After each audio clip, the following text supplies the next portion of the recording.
오늘이 10월 마지막 주일이죠. 10월 마지막 주일은 우리 개신교회가 공히 지키는 종교개혁 주일입니다.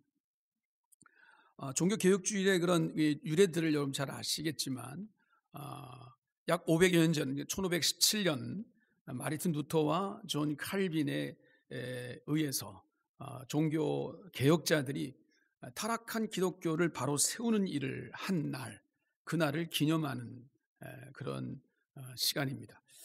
흔히 우리 기독교를 천주교와 구분하기 위해서 개신교다라고 그렇게 부르지요. 이를 영어로 프로테스탄트라고 말하는데 이것은 항의하는 자, 저항하는 자라는 의미를 가지고 있습니다. 그러니까 개신교인들은 항의하는 자들이고 저항하는 자들입니다. 무조건 우리가 반대한다는 게 아니라 우리가 맞지 않는 이 부분에 하나님께서 주시는 이 법의 말씀 앞에 잘못된 것들에 대해서 우리는 저항하는 자들입니다.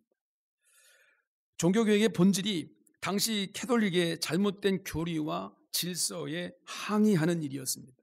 사실 캐톨릭에서 구분되는 새로운 단체를 만들려고 그들이 종교개혁을 이룬 것이 아닙니다. 잘못된 부분에 대해서 항의하고 바로 잡고자 했던 운동이었습니다. 그 물결이 거셌습니다. 그리고 천주교가 주장하는 바와 거리감이 너무 컸기 때문에 후에 이런 사람들을 칭해서 그들은 항의하는 자들이다 라는 그런 의미로 프로테스탄트라고 하는 그 말을 붙이게 된 거죠. 그것이 개신교의 시작이 됐습니다. 우리 그리스도인들은 이 정신을 계승하는 자들입니다.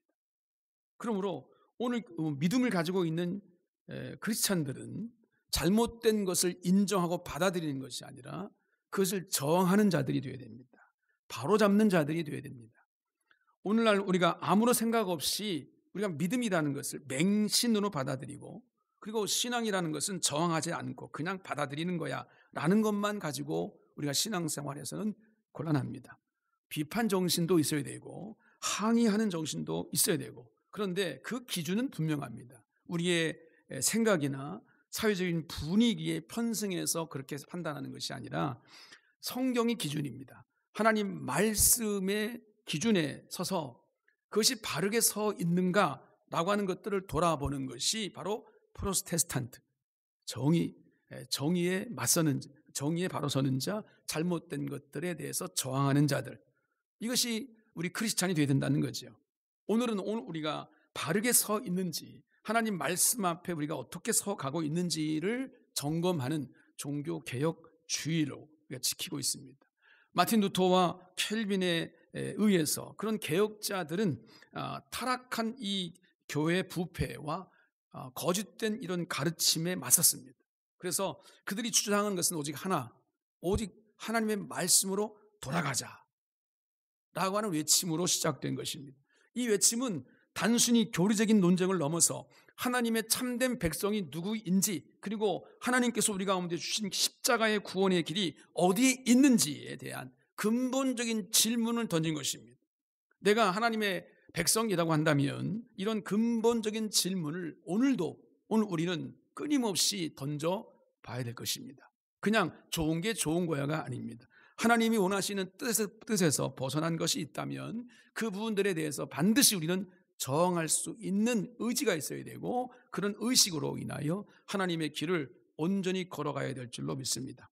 이런 뜻깊은 날을 맞아서 오늘 우리는 포로 생활을 하는 이스라엘 백성들에게 주신 하나님의 경고와 약속의 말씀을 읽었습니다. 보통 종교개혁주의라고 하면 우리가 로마서 1장 17절을 중심으로 말씀을 나눌 때가 많습니다. 믿음으로 의롭게 된다 라고 하는 오직 의인은 믿음으로 말미암아 살리라. 이 로마서 1장 17절 말씀을 통해서 우리가 말씀을 함께 나누고 결의를 다집니다만 그것을 기대는 것이 종교개혁의 시발자였던 이 마르틴 루터가 로마서 1장 17절을 통해서 복음을 깨닫고 95개의 항의서를 비텐베르크 성당에 내걸었던 것이 종교개혁의 시발점이었거든요. 그래서 그 말씀 자체가 종교개혁의 핵심이기도 하고요. 그래서 대부분 종교개혁주의에는 로마서 1장 17절을 우리가 함께 읽고 그 말씀을 함께 묵상합니다만 그러나 오늘 저는 에레미야의 한 부분을 읽었습니다. 그 이유는 매번 돌아오는 종교 개혁 주일마다 로마서 1장 17절만 우리가 읽을 수는 없으니까 좀 벗어나고 싶은 마음도 있고요. 또 시대적인 상황을 바라볼 때 바벨론의 포로로 있었던 이스라엘 백성들에게 일어난 이 모든 일들도 종교 개혁의 핵심이 되어지는 이 말씀 중심, 말씀으로 돌아가자라고 하는 이 부분을 정확하게 조명하고 있기 때문에 함께 이 말씀을 읽어보았습니다. 종교 개혁은 누가 뭐라고 해도 이렇게 규정됩니다. 말씀으로 돌아가는 운동입니다.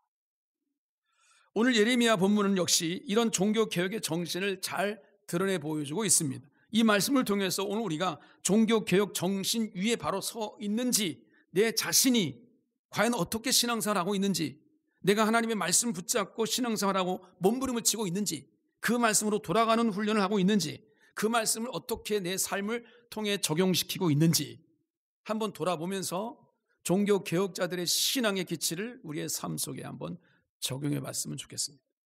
오늘 본문의 말씀을 통해서 우리는 몇 가지를 생각해 볼 수 있는 것이, 첫 번째는 그 시대는 하나님의 이름으로 거짓말을 하는 시대의 모습을 보여주고 있었다는 것을 한번 우리들 함께 우리의 삶을 한번 적용해 봤으면 좋겠습니다. 바벨론의 포로로 끌려간 이스라엘 백성들 참 억울했을 것입니다. 그리고 억지로 끌려갔어요. 그러니까 고향을 떠나 이방 땅에 포로로 끌려가 있으니까 얼마나 고향에 다시 돌아오고 싶었겠습니까? 고향이 그리웠겠지요. 무엇보다 고향인 예루살렘으로 돌아오고 싶은 마음들이 컸을 것입니다. 우리가 유학을 가거나 아니면 장기간 해외 출장을 나가 있어도 그 없던 우울증 증상이 나타나기도 한다고 그러지 않습니까? 그런데 이들은 말 그대로 나라를 잃어버린 서러움을 안고 이방 타지에 끌려가서 강제 이주를 당한 상태입니다. 그러니까 얼마나 그 삶이 위축되어 있을까요? 그냥 아마도 고통의 순간순간이 계속 이어졌을 것입니다. 이럴 때 그들 중에 포로 생활이 곧 끝날 것이다 예언을 하는 자가 나타났습니다. 바로 우리가 읽은 오늘 예레미야 29장의 바로 앞에 장인 28장을 보게 되면 예레미야가 바벨론으로 오기 전에 어떤 일이 있었는가 하면 하나냐라고 하는 선지자가 예언하기를 앞으로 2년 안에 바벨론의 느부갓네살 왕은 망할 것이다. 그리고 이스라엘은 다시 회복될 것이다. 우리는 다시 그 고향 땅으로 돌아갈 것이다. 그리고 빼앗겼던 성전의 기물들도 다시 찾아서 우리는 돌아갈 것이다. 이렇게 예언을 합니다. 바벨론에게 수치를 당한 이스라엘 입장으로 바라볼 때는 이것처럼 희망적인 메시지가 또 어디 있겠습니까? 누가 들어도 이것은 하나님의 주신 말씀이야. 하나님이 우리 가운데 이런 희망을 주셨어. 그래, 우리가 잠깐 동안 이 고난을 당하지만 곧 우리는 돌아갈 거야 라고 하는 그런 희망적인 메시지가 맞아, 그것이 하나님 말씀이지 라고 받아들일 수밖에 없게 만들었던 예언입니다. 그런데 이런 하나냐의 예언을 대해서 예레미야는 그렇게 말합니다. 나도 그렇게 되기를 원한다 라고 말하면서, 하지만 자신과 이전에 하나님의 선지자들이 선언했던 말씀을 보게 되면 그런 메시지가 아니었다는 겁니다. 하나님이 주신 메시지는 전쟁이었고 재앙이었고 전염병에 대한 이야기를 우리 가운데 주셨다고 한다는, 그것이 온전히 회복되려고 한다면 전제되어야 될 것이 있는데 그것은 바로 우리가 회개하라라는 것이다. 그러니까 오늘 우리가 이런 모든 전쟁의 위험과 재앙과 전염병과 모든 고통의 순간들이 우리 가운데 있을 때 하나님께서는 이 모든 것들을 지나서 하나님 회복하시긴 하는데 이 전제가 있다는 겁니다. 그 전제가 뭐냐? 회개 운동이다. 선지자들의 메시지는 주로 하나님의 길에서 벗어났을 때, 하나님의 사람들이 회개하지 않고 돌이키지 않을 때 돌이키라고, 다시 돌아서라고 주신 메시지가 바로 하나님께서 선지자를 통해 주신 메시지의 거의 대부분입니다. 그렇기에 하나냐의 이 말은 희망적인 말일지는 모르지만 당시 상황을 제대로 보지 못한 거짓 예언이다라는 것입니다. 더더구나 2년 안에 회복된다는 것은 잠깐 희망을 줄지는 몰라도 이루어질 수 없는 일입니다. 왜냐하면 지금 이스라엘 백성들이 이 바벨론에 끌려가서 포로 생활하고 나라를 잃어버리고 고통당하는 것은 그들이 국력이 약해서만이 아니었습니다. 그들은 하나님을 떠났습니다. 하나님 말씀에서 벗어났기 때문에 말씀에서 벗어난 이스라엘 백성들에게 하나님께서 징계를 주고 있는 것입니다. 그러니까 예레미야의 경고처럼 먼저 그들이 회개가 있어야 그 다음에 회복을 말씀하신다는 거예요. 그런데 회개도 전제되지 않고 앞으로 2년 안에 하나님께서 우리 가운데 이 모든 속박에서부터 벗어나게 하실 것이다 라고 하는 예언은 거짓말입니다. 그런데 하나님과 같이 듣기 좋은 말을 하는 선지자들이 바벨론으로 잡혀와도 존재하고 있었다는 사실입니다. 그래서 너희 중에 있는 선지자와 점쟁이들에게 미혹되지 말라라고 오늘 8절에 말씀해 주고 계십니다. 그들은 선지자라고 말하지만 하나님과 같이 헛된 소망을 우리 가운데 불어넣는 자일 뿐이다라는 것입니다. 듣기 좋은 소리만 우리 가운데 준다는 것입니다. 또한 사람들은 불안한 이 마음을 점쟁이를 통해 위로를 받기를 원했습니다. 무언가 점쟁이를 찾아가는 이유가 뭐겠습니까? 희망적인 이야기를 듣고 싶어 하는 거거든요. 뭔가 재앙이 있다면 재앙을 피하고 싶은 마음이 있기 때문에 피할 길을 찾기 위해서 우리가 점쟁이를 찾는 것입니다. 그런데 여러분, 그런 희망이 점쟁이를 통해서나 거짓 선지자를 통해 들려졌을 때 그 희망이 내 안에 들어오는 거예요. 그 희망이 꿈속에도 나타나는 거예요. 그래서 오늘 말씀하시기를 8절에 너희가 꾼 꿈도 고지 듣고 믿지 말라 그렇게 말하고 있습니다. 사람이 뭔가를 바라는 것이 있을 때 그 바라는 것이 크면 무의식 세계 속에서 잠재되어지고 그것이 꿈속으로 재현될 때가 많이 있습니다. 그러니까 하나님의 계시로서 꿈을 신뢰하기가 어렵다라는 것입니다. 물론 하나님이 주시는 이 꿈이 우리가 있을 수 있습니다. 요셉같이 하나님이 꿈을 주시고 꿈을 이루어가시는 과정도 있습니다. 그러나 그 내용이 하나님 말씀에 어긋나지 않는지를 꼭 우리는 점검해 봐야 됩니다. 뭔가 꿈이 있다, 하나님의 계시가 우리 가운데 분명히 지어졌다 할 때 이것이 하나님 말씀에 맞는지 점검해 봐야 된다는 겁니다. 불안한 마음에 우리 마음 가운데 너무 힘들고 고통스럽고 절박하기 때문에 하나님이 꿈을 주시면 이것이 하나님이 내게 주신 희망의 메시지인가 보다 라고만 생각할 수 없다는 것입니다. 여러분, 불안한 마음에 듣고 싶은 것만 들으려 하면 거짓 선지자나 점쟁이들, 헛된 꿈들이 난무하게 되고 그것들로 우리의 영적인 것들은 점점 더 혼미하게 됩니다. 여러분, 이것들로는 하나님 앞에 우리가 바로 설 수가 없다는 사실을 에레미야를 통해서 하나님은 우리 가운데 던져주고 계십니다. 여러분, 이런 선지자들에 대해서 성경이 뭐라고 말하고 있냐면 9절에 오늘 말씀 보니까 이렇게 말합니다. 내가 그들을 보내지 아니하였어도 그들이 내 이름으로 거짓을 예언함이라 여호와의 말씀이니라. 그들은 하나님께 받은 말씀이 없어요. 그러니까 입에 나오는 모든 것들은 다 거짓말뿐입니다. 문제는 그들은 하나님이 주신 말씀이라고 하면서 거짓을 말하고 있다는 것입니다. 왜 거짓을 말하겠습니까? 사람들을 보고 위로하려고 그러니까요. 현상을 바라보고 그것이 그렇게 되기를 그냥 자기가 바라는 마음이 있기 때문에 여러분, 헛된 말을 하고 있는 것입니다. 거짓말을 하고 있는 것입니다. 하나님이 그렇게 말씀하신 적이 없습니다. 여러분, 그렇습니다. 하나님의 이름을 들먹이면서 말하고 있는 것, 오늘 우리의 삶 속에 얼마든지 있을 수 있습니다. 저를 비롯해서 하나님의 이름을 나타내고자 애쓰는 사람들이라면 이것이 주의해야 할 것입니다. 주님의 이름으로 뭔가를 말하고 있는데, 근데 그것이 여러분 하나님께 주신 말씀이 아니라면 다 거짓말일 수 있다는 겁니다. 사람을 바라보고 사람을 위로하고 사람을 격려하고 사람의 눈치를 보고 사람이 좋게 뭔가를 주려고 하는 그런 메시지들이 과연 하나님이 원하시는 뜻일까라는 것입니다. 여러분, 그 하나님이 주신 메시지가 아닌 다음에는 다 거짓일 뿐이다. 종교 개혁이 일어난 것도 역시 마찬가지입니다. 이런 거짓말 때문입니다. 중세 시대 때 중세 교회에서 가르쳤던 내용들이 어떤 것이었냐면, 우리가 여러분 잘 아시잖아요. 종교 개혁이 왜 일어나는지. 면죄부를 팔았어요. 면죄부가 뭡니까? 나나 아니면 우리 조상들이나 우리 부모들이나 내 사랑하는 사람이 죽었는데 그 사람들이 천국 갔는지 지옥 갔는지 알 수가 없는 거예요. 그런데 그들이 혹시 죄가 있더라도 내가 돈을 주고 그 죄를 면할 수 있는 고난을 사는 거예요. 그러면 그 고난을 사면 그들의 죄가 사해진다는 거예요. 그 면죄부를 교회에서 팔았어요. 그 면죄부를 사면 내가 원하는 어떤 사람, 또 나 자신도 내가 지옥 가지 않고 천국 갈 수 있다는 거예요. 구원을 돈 주고 살 수 있다고 생각하는 것을 교회가 행했단 말이죠. 인간의 행위와 공로로 구원받을 수 있다고 주장하는 억측을 교회가 행했단 말입니다. 여러분, 이렇게 한 이유가 뭐겠습니까? 백성들이 듣고 싶어하는 거짓된 평안을 교회가 조장하고 있는 것입니다. 물론 성당을 더 크게 짓고 그 성당 지은 것에 대한 재정이 너무 쪼달리고 그래서 궁여지책으로 만들어낸 정책이기도 합니다만, 아무튼 이런 엄청난 하나님 말씀과 위배되어 있는 것들을 교회가 자행하고 있다는 것이죠. 하나님 말씀에 어긋나기 때문에 거짓이고 진리를 왜곡시키는 일이었다는 것입니다. 죄인으로 하여금 스스로 죄를 직면하게 하고 하나님의 온전한 회개 가운데 은혜를 받게 만드는 것을 가로막게 만드는 일입니다. 우리 눈을 완전히 가려버리는 일입니다. 귀를 막아버리는 일입니다. 그런데 이런 일이 하나님의 이름으로 행해졌습니다. 교회의 이름으로 행해졌습니다. 그러니까 암흑시대라고 말하는 거죠. 중세시대 때만 그랬을까요? 오늘날 21세기를 사는 한국 교회는 안 그럴까요? 혹시 오늘 우리들 가운데는 내가 듣고 싶어하는 말이 강단에서 저는 전파되기를, 그래, 저 말씀은 내 거야, 저 말씀은 내게 꼭 필요한 말씀이야, 내가 듣기 좋은 말만 기대하고 오늘 이 자리에 있지는 않은가 말이죠.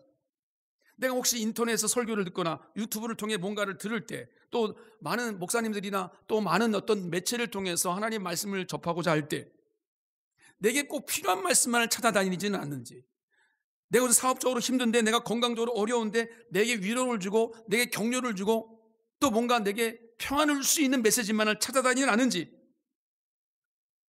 여러분, 하나님 앞에서 올바로 서고자 하는 진정한 회개 없이 이 시대를 꿰뚫는 하나님의 메시지가 무엇인지를 기대하는 마음이 없이 우리가 값싼 구원과 값싼 평안만을 외치고 있지는 않은지, 여러분, 우리의 이익 앞에 양심도 내려놓고 거짓말을 일삼고 있지는 않은지, 그렇다고 하면서도 오늘 우리는 나는 예수를 믿습니다, 왜요? 나는 교회를 다니기 때문에, 나는 십자가의 구속의 은총을 나는 믿습니다라고 말하고 있지는 않은지 말이죠.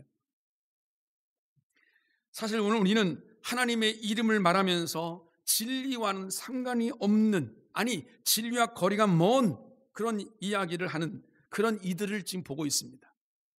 종교개혁은 500여 년 전에 끝난 일이 아니라는 것입니다. 오늘도 하나님의 이름으로 거짓을 말하는 모습들, 이것이 우리 가운데 있다고 한다면 반드시 개혁되어지지 않으면 오늘 우리는 하나님의 영광을, 하나님의 구원을 볼 수 없다는 것입니다. 다른 사람들을 비난할 것이 아니라 그게 혹시 내가 아닌지를 돌아볼 수 있는 것, 이것이 바로 종교개혁의 정신을 받는 것입니다. 그래서 오늘 우리의 신앙생활 가운데 항상 말씀으로 바로 서려고 노력해야 된다. 그래서 말씀 오직 성경 하는 것입니다. 그것이 바로 종교개혁의 후예들이 해야 할 일들이다. 두 번째는 오늘 말씀을 통해서 참된 약속이라고 하는 것은 하나님의 말씀 안에 있다라는 사실을 우리 가운데 주고 있습니다. 예레미야가 거짓 선지자들의 잘못된 메시지 때문에 찌든 백성들에게 전하는 메시지가 어떤 것이었냐면, 오늘 10절에 이렇게 말합니다. 바벨론에서 70년이 차면, 2년이 아니고 70년이 차면 내가 너희를 돌보고 나의 선한 말을 너희에게 성취해서 너희를 이곳으로 돌아오게 하리라, 이렇게 말씀합니다. 예레미야가 하나님께 받은 말씀은 확고했습니다. 70년 후에, 2년과 70년, 이게 보통 차이입니까? 하나님은 2년 후면 돌아올 것이다 라고 말했는데, 예레미야 선지자를 통해 주신 말씀은 70년 후에 이스라엘이 회복될 것이다 라고 말씀했어요. 지금이 아니라는 겁니다. 곧 오는 것이 아니라는 것입니다. 왜냐하면 지금 당하고 있는 이 이스라엘 백성들의 어려움은 하나님을 떠난 형벌로 다가오는 것이기 때문에 이것에 대한 문제를 해결할 수 있는 것은 오직 하나, 회개밖에 없다는 것. 따라서 70년 후에 회복된다는 것은 그 70년의 시간 동안 하나님 앞에서 이스라엘 백성들이 깨어서 회개하면서 준비하라는 의미입니다. 하나님의 때가 되면 하나님께서 당신의 약속대로, 말씀하신 대로 이루어 주실 것이라는 거예요. 그러니까 그 약속의 말씀 붙잡고 믿고 나가야 된다라는 것으로 예레미야 선지자를 통해서 하나님께서 메시지를 주신 거예요. 예레미야는 또 말씀합니다. 오늘 11절에 여호와의 말씀이니라, 너희를 향한 나의 생각을 내가 아나니 평안이요 재앙이 아니니라, 너희에게 미래와 희망을 주는 것이니라 그랬어요. 이 말은 이스라엘 백성들이 희망만 바라보다 보니까 하나님의 이름으로 거짓말하는 사람들이 어떤 사람인지, 그들이 메시지가 어떤 것인지를 구분해내지는 못하는 거예요. 그냥 그런가 보다, 그래 그 말이 맞지, 그래, 하나님 우리를 사랑하시는데 그렇게 오늘 우리를 포로 생활 가운데 내버려 방치해 두시겠어? 이렇게 구분하지는 못하는 거예요. 진짜 우리 가운데 주님이 주시는 그 재앙이 왜 왔는지, 나에게 고난이 왜 왔는지, 왜 우리가 포로가 됐는지, 왜 하나님께서 사랑하신다는 백성들을 그렇게 어려움을 당하게 하시는지 그 이유를 구분하지는 못했습니다. 진짜 희망은 하나님 말씀대로 70년이 지난 이후에 하나님 말씀하신 대로 회복이 이루어질 것이다 라는 이것이 바로 진짜 희망이에요. 참된 약속은 당장 우리 가운데 달콤한 것들을 주는 것이 아닙니다. 지금은 비록 그 말씀이 써요. 지금은 고통스러워요. 그러나 여러분, 결국 오늘 우리를 그 말씀은 쓰디 쓴 그 말씀이 오늘 우리 가운데 안전한 미래로 이끄는 거지요. 그것이 진짜 하나님의 능력의 말씀인 줄로 믿습니다. 그러므로 오로지 하나님 말씀 바라보고 그 말씀을 기대하는 자가 되는 것, 이것이 바로 진정한 주님을 사랑하고 그 뜻대로 서가는 하나님 백성들의 모습일 것입니다. 종교개혁 핵심 한 가지로 딱 말해봐라 그러면 오직 성경입니다. 개혁자들이 한결같이 외친 내용이 다 그렇습니다. 성경으로 돌아가자, 이 말씀을 계속 외쳤습니다. 그래서 아예 구호가 됐죠. 종교개혁하면 우리가 떠오르는 단어가 있습니다. 솔라 스크립트라. 오직 성경, 오직 성경. 이것이 종교개혁자들의 외침이었습니다. 교회나 교황이나 교회 전통 같은 것들을 거부했습니다. 그것만을 따르는 것이 하나님 말씀이 아니다. 교회법을 물론 따라야 됩니다. 오직 그런데 그 교회법도 오직 성경으로 그 법이 인정받을 수 있을 때만 가능한 거지. 교회가 어떤 법을 이끌어가는지, 그 법이 온전한지 아닌지, 여러분 그 법이 하나님의 뜻에 맞는지 안 맞는지를 점검해 볼 수 있는 것은 우리의 이성으로 하는 것이 아닙니다. 하나님 말씀으로 점검하는 것입니다. 교황을 존중하거나 존경할 수 있습니다. 그리고 그 교황이 하는 일에 대해서도 우리가 나름대로 비난할 이유가 아무것도 없습니다. 그런데 그 모든 존경과 존중은 교황이 하나님 말씀에 섰을 때입니다. 오늘도 하나님의 이름으로 오늘 우리가 교황이 아닐지라도 어떤 사람이라 할지라도 하나님의 말이 하나님 말씀 앞에 서 있지 않은 다른 이야기를 할 때 오늘 우리는 저항할 수 있어야 됩니다. 역시 마찬가지로 여기 서 있는 목회자들도 마찬가지죠. 존중받아야 되고 존경받아야 되지만 여러분, 목사라고 해서 존경하는 것이 아닙니다. 목사라고 해서 존중하는 것이 아니라 하나님 말씀이 그 안에 있을 때, 그 말씀이 하나님 말씀이 위배되지 않을 때 존중하는 것이지, 하나님 말씀에 위배되는 말씀을 강단에 선포하거나 여러분 그렇게 여러분을 가르치는 일이 있다면 여러분이 목사를 존중할 이유가 없습니다. 진리에서 벗어나 있기 때문에 그 어떤 논리나 상황 속에서도 존중받을 수 없는 거예요. 이게 기독교 신앙인 거예요. 암흑시대라고 말하는 중세시대, 교황을 비롯해서 여러 성자들이 상당히 높임받았던 시대입니다. 얼마나 많은 성자를 그들이 세웠는지 모릅니다. 그들이 말하는 것들이 다 진리라고 사람들은 받아들였습니다. 그러면서 하나님 말씀은 배격했습니다. 이래서는 안 된다라고 종교개혁자들이 선포하는 것입니다. 하나님 말씀이 우선이지 어떻게 사람의 말이 우선이냐는 거예요. 그래서 종교개혁자들이 한 일 중에 도드라진 하나의 업적이 있다면 그것은 바로 성경, 라틴어로 써져 있던 성경을 자기 모국어로 바꾸는 것이었습니다. 번역하는 것이었습니다. 마틴 루터는 종교개혁 중 위대한 업적을 남겼습니다. 라틴어로 되어 있던 성경을 독일어로 번역했죠. 그래서 사자들만 읽을 수 있었던 라틴어 성경을 이제 누구나 라틴어를 모르는 사람들 다 자기 모국어, 독일어든 어떤 성경이든 하나님의 말씀을 읽을 수 있게 되었습니다. 여러분, 성경으로 돌아갈 때 오직 예수 그리스도 이름을 믿는 믿음, 그 믿음으로 구원받는다고 하는 것, 이 참된 복음이 사람들에게 들려지기 시작하고 그것이 깨달아지기 시작한 겁니다. 그래서 이신칭의, 오직 믿음으로써 구원을 받는다라고 하는, 의롭게 된다고 하는 이 예수 그리스도의 이름으로만이라고 하는 이 구원받은 교리들이 그들 가운데 말씀으로 확증되어지는 거예요.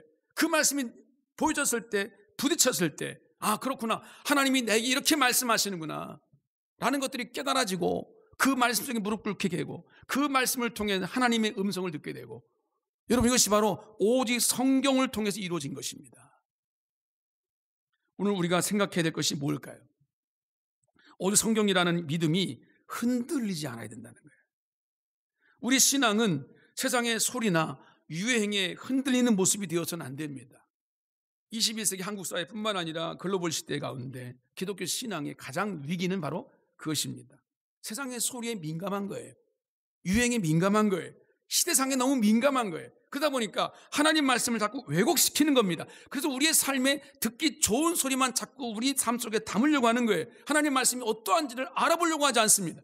그 말씀의 참된 의미가 어떤 것인지, 하나님 마음이 어떤 것인지, 하나님이 이 시대를, 아니 우리를 어떻게 이끌어가기를 원하시는지에 대해서 관심을 갖지 않습니다. 그러니까 시대가 타락할 수밖에 없죠. 오직 성경이 이야기하고 있는 그 부분이 무엇인지를 우리는 관심을 가져야 된다는 것입니다. 오직 하나님께서 우리에게 주신 성경 말씀을 굳게 붙잡을 때 오늘 우리는 아무리 혼란한 시대 속에 살아간다 할지라도 참된 평안과 미래에 대한 희망이 무엇인지를 우리는 찾을 수 있습니다. 낙심하지 않을 수 있고 절망하지 않을 수 있습니다. 오직 하나님이 주신 말씀이 있기 때문입니다. 그 말씀이 길이 되고 진리가 되는 거기 때문에, 그것이 내 안에 믿음으로 와닿기 때문에. 왜요? 주님이 그렇게 말씀하셨기 때문입니다. 그 말씀은 곧 사실이고 참이고 그 사실이 우리를 이끌어 가실 줄로 믿습니다. 하나님의 뜻이 우리 가운데 드러나는 것, 이것을 우리가 흔히 계시다라고 말합니다. 하나님은 전능하신 하나님이시기 때문에 원하시기만 한다면 오늘 우리 가운데 직접 나타나셔서 김 목사야, 내가 너에게 원하는 건 이런 거다 라고 음성을 들려줄 수 있잖아요. 김 목사야, 그것은 우측으로 가는 게 아니라 좌측으로 가야 되는 거야 라고 선택할 수 있는 기회를 열어줄 수도 있잖아요. 구약 성경의 많은 선자들과 많은 믿음의 사람들처럼 말이죠, 꿈을 통해서 나타나셔서 당신의 뜻을 알려주실 수도 있잖아요. 그런데 여러분, 하나님 선택하신 방법은 그게 아닙니다. 하나님 선택하신 가장 탁월한 방법은 신구약 66권이라고 하는 기록된 계시를 우리 가운데 주신 것입니다. 따라서 음성을 듣는다든지 꿈을 꾼다든지 환상을 본다든지, 물론 개별적으로 하나님이 특별하게 그런 은혜를 주실 수도 있습니다. 특별 계시가 있을 수도 있습니다. 그런데 이런 것들은 역시 마찬가지 기록된 계시인 이 하나님 말씀에 맞아야 됩니다. 이 말씀 안에서 그것이 해석되어야 됩니다. 그 말씀으로 우리의 모든 것들이 이끌어져 가야 됩니다. 내가 꿈을 꾸었어요, 환상을 봤습니다, 하나님 직접 음성을 들었다는 경험을 했다고 칩시다. 그러나 그것이 하나님 말씀에 맞는가 점검해 보십시오. 맞지 않는다면 그것은 여러분 사단이 주는 겁니다. 거짓 영들이 우리 가운데 가져다 주는 거란 말이죠. 그래서 오늘 우리는 성경을 보고 배우고 가까이 하고 그 말씀을 지키려고 애를 쓰는 거예요. 그것이 신앙생활인 거예요. 오직 성경이라고 하는 이 구호는 오늘날 우리들에게도 적용되어야 됩니다.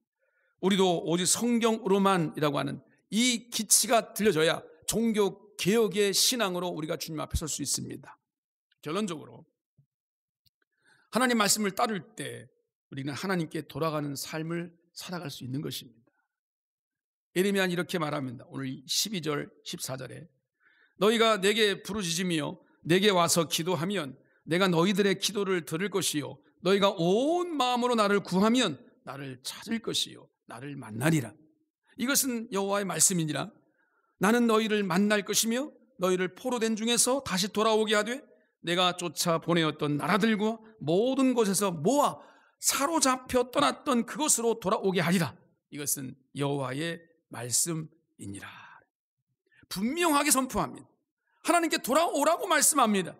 그 일을 위해서 기도하라고 말씀합니다. 부르짖으라고 말씀합니다. 온 마음으로 하나님을 구하라 말씀합니다. 그것이 우리 가운데 예레미야를 통해 주신 하나님의 말씀입니다. 그래서 이것이 하나님 말씀이라고 하는 것을 두 번씩이나 반복하고 있잖아. 이것이 하나님 말씀이니라, 이것이 하나님 말씀이니라. 여러분, 그러므로 진정한 회복이라고 하는 것은 하나님께 돌아가는 것이고 그것이 말씀대로 사는 그리스도인의 삶입니다. 그러므로 지금 우리가 해야 할 일이 있습니다. 그것은 다른 것보다 가장 우선되어야 될 것이 하나님의 말씀을 읽고 그 말씀에 부딪혀서 해야 할 것이 회개하는 것이죠. 잘못된 것을 바로 잡는 것입니다. 내가 그렇게 서야 되는 것입니다. 그럴 때 하나님의 은혜로 우리의 삶이 회복되어진다라고 예레미야를 통해 이스라엘 백성들의 사례를 통해 우리 가운데 주시는 것입니다. 우리 신앙생활을 한번 돌아보십시오. 여러분의 신앙생활의 내용이 어떻습니까? 기도하시죠? 아멘? 아무리 기도를 안 해도 식사 기도는 하시잖아요. 아닌가요? 식사 기도도 안 하시나요? 기도하실 줄로 믿습니다. 여러분 나름대로 일어나거나 자거나 아니면 나의 나름대로 경건의 시간 속에 기도하십니다. 말씀도 많이는 아니어도 하루에 한 절, 두 절이라도, 그렇죠? 말씀 읽으려고 하실 겁니다. 또 여러분 지금처럼 예배도 드립니다. 오늘 우리 신앙생활이 말씀과 기도, 예배 이런 것들로 규정되어질 때 그 모든 것들의 초점이 어디에 있냐면 하나님 말씀에 집중되어 있어요. 여러분들이 저를 보려고 이 시간 교회 나온 거 아니잖아요. 제가 뭘 잘못했다고. 아니잖아요. 그저 저를 통해 나타나는 하나님 말씀이 무엇인가를 보려고 이 시간 저 앞에 나온 겁니다. 그것이 예배입니다. 그것이 중심이 뭐예요? 하나님 말씀이라니까요. 말씀에 집중할 때 그 말씀이 우리의 삶을 만지십니다. 우리의 삶을 깨닫게 하십니다. 그리고 깨닫게 하시는 대로 오늘 우리가 하나님 말씀 앞에 섰을 때 하나님께서 공히 우리 가운데 성령을 통해서 역사하시는 게 뭐냐면 회개하게 만드십니다. 하나님의 진리가 우리 안에 나를 찌르면 누구나 회개하게 되어 있습니다. 문제는 회개하지 못하는 것은 그 말씀을 액면 그대로 받아들이고 그 앞에 무릎 꿇지 않기 때문입니다.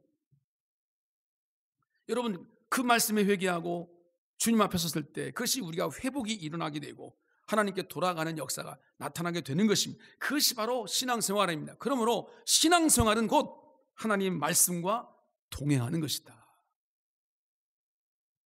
이성으로 신앙생활하는 게 아닙니다. 경험으로 신앙생활하는 것도 아니고요. 내 이상의 환경적 여러 가지 많은 것들, 내가 가지고 있는 물질이나 재능과 여러 가지 그 일로 신앙생활하는 것도 더더군 아닙니다. 내 안에 하나님 말씀이 부딪히고 그 말씀을 통해 내가 반응하는 그 자체가 신앙생활인 거예요. 그게 바로 종교개혁의 기치인 것입니다. 그러므로 여러분 종교개혁이라는 것은 어떤 단순한 교리를 바꾸는 것이 아닙니다. 말씀으로 돌아간 사람들은 개인적인 회개와 함께 진심 어린 기도를 통해서 하나님과의 관계를 회복시켰습니다. 하나님을 통해서 하나님 말씀을 통해서 예배하는 것이 무엇인지를 깨달았습니다. 성경의 가르침을 통해서 내 삶이 어떤 방향으로 나가야 될 것인지를 깨달았습니다. 그것이 바로 종교개혁의 기치였고 그 기치의 후예들이 개신교 신앙, 하나님 말씀 앞에 서 있는 우리 교회들입니다. 우리들이 마찬가지겠죠. 여러분의 삶 속에 지금 여러 가지 많은 문제들이 있을 것입니다. 경제적인 문제도 있을 거고 건강의 문제가 있을 거고 그보다 더 중요한 것은 내 개인적인 삶 속에 하나님 앞에 어떻게 살아가야 될 것인가에 대한 문제도 우리가 분명히 있을 거예요. 우리 미래에 관한 문제도 있을 거고 그런데 우리 마음 가운데 있는 여러 가지 감정들, 하나님이 원하시지 않는 그런 감정들, 우리의 삶의 여러 가지 많은 결단들, 내가 살아가고 있는 방향들, 이 모든 것들이 내 경험과 내 이성과 시대의 흐름에 따라만 흘러가면 결코 오늘 우리는 하나님 앞에 설 수가 없다는 겁니다. 결국 종교 개혁 시대의 캐톨릭의 교회들처럼 말이죠. 엉뚱한 일들, 말도 안 되는 일들이 마치 정당화되는 그런 현실을 우리의 삶 속에 볼 수밖에 없을 겁니다. 그러므로 여러분, 말씀은 단순히 지식의 영역에 머물러서는 안 되고 말씀의 진리가 우리의 삶을 변화시키고 하나님을 향한 뜨거운 갈망으로 일으켜 세워지고 온 마음을 다해 하나님을 찾고 부르짖을 때 하나님 우리를 만나 주신다고 약속해 주고 계시잖아요. 우리의 삶을 회복시켜 주시겠다고 약속해 주고 계시잖아요. 지금 내가 비록 어렵고 힘들고 절박하지만 그러나 이 모든 것들이 하나님 말씀을 통해서 회복될 것이다라고 말씀하고 계십니다. 오직 성경만이 하나님의 뜻의 기준이라는 의식. 그래서 성경을 캐논이라고 말하잖아요. 기준이에요, 기준. 우리의 삶의 기준이라고요. 그 말씀을 접해야 되고 그 말씀에 부딪혀야 되고 그 말씀을 따라 순종하고 하나님과 관계를 회복하는 것이 바로 신앙생활이고 그 시간을 우리 가운데 아직도 하나님께서 우리 가운데 허락해 주신 거예요. 주님이 언제 우리를 부르실지 모릅니다. 그 시간까지 우리가 해야 할 일은 바로 그것입니다. 하나님이신 하나님의 음성으로 우리가 들려진 이 말씀이 우리 가운데 들려지게 하시옵소서. 부딪히게 하시옵소서. 깨닫게 하시옵소서. 그리고 돌이키게 하셔서 종교개혁자들의 신앙 기치가 오직 성경으로 시작되고 성경으로 아름답게 지금까지 이끌어왔던 것처럼 주님 우리의 신앙이 오직 말씀으로 돌아가는 신앙이 되게 하시옵소서. 여러분은 어떠한 것들로 여러 가지 많은 것들 하나님께 내놓을 것이 있어도 하나님 말씀으로 돌아서지 않으면 우리 신앙은 회복될 수 없습니다. 다시 한번 주여 주의 말씀 붙잡고 살겠습니다. 그 말씀으로 돌아가는 하나님 백성 되기를 원합니다. 그 말씀과 함께 신음하는 하나님 백성 되기를 원합니다. 그 말씀 듣고 주님의 길을 걸어가는 주의 자녀가 되기를 원합니다. 이 믿음으로 주님과 함께 동행하는 하나님의 자녀들 되시기를 주의 이름으로 축복합니다.